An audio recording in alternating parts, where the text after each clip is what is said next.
Marc Chagall arrive à Paris en 1910 grâce à une bourse qu'il a obtenue pour étudier l'art en Europe.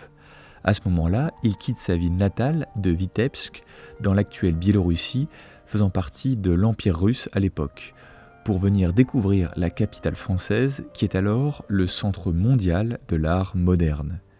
À Paris, donc, il s'installe d'abord dans le quartier de la Ruche, à Montparnasse, où il fréquente d'autres artistes comme Modigliani, Soutine et Fernand Léger. Cette période parisienne marque profondément son style, influencé par le cubisme, le fauvisme et les autres avant-gardes. La Ruche est une cité d'artistes située dans le sud-ouest de Paris, en périphérie de la ville, entourée par des champs et des vaches. C'est un lieu modeste, souvent glacial l'hiver, mais vibrant de créativité. Des artistes prometteurs venus du monde entier y vivent, peignent et échangent. Chagall, qui ne parle pas bien français et vit dans une certaine précarité, est cependant stimulé par cette atmosphère cosmopolite et émerveillé devant une liberté artistique totale qu'il n'avait jamais connue en Russie. Nous voici plongés dans les souvenirs du peintre, à mi-chemin entre le réel et l'imaginaire, entre le cubisme et le symbolisme. Depuis son arrivée dans la ville lumière, il ressent une profonde nostalgie de sa terre où il a grandi et de son village natal Vitebsk. Le soleil de l'art ne brillait alors qu'à Paris, et il me semblait, et il me semble jusqu'à présent, qu'il n'y a pas de plus grande révolution de l'œil que celle que j'ai rencontrée à mon arrivée à Paris.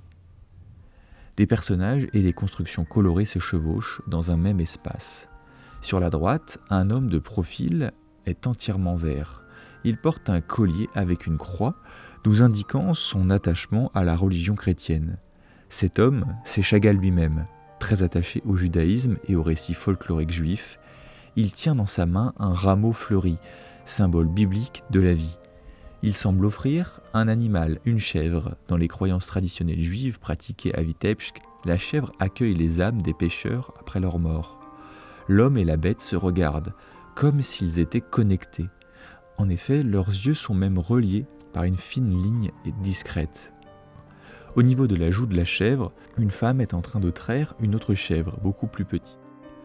D'autres souvenirs éparpillés sur cette toile se superposent sans réelle logique. À l'arrière-plan, un ensemble de maisons, à l'endroit et à l'envers, jouxte une église orthodoxe. Peut-être un violoniste ou une violoniste tête en bas se tient devant un homme vêtu de noir qui revient certainement des champs tenant une faux. Son petit village de cœur, qui symbolise le monde de son enfance, pourtant très pauvre, se transforme en un lieu magique et enchanteur.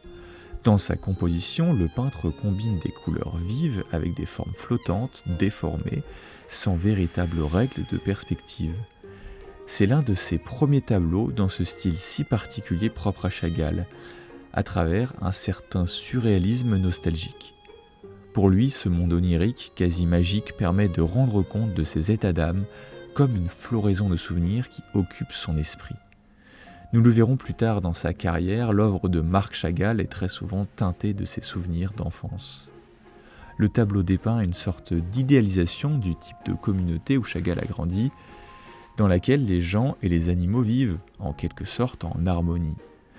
À travers un autoportrait symbolique, l'artiste évoque ses souvenirs et son attachement à sa ville bien-aimée.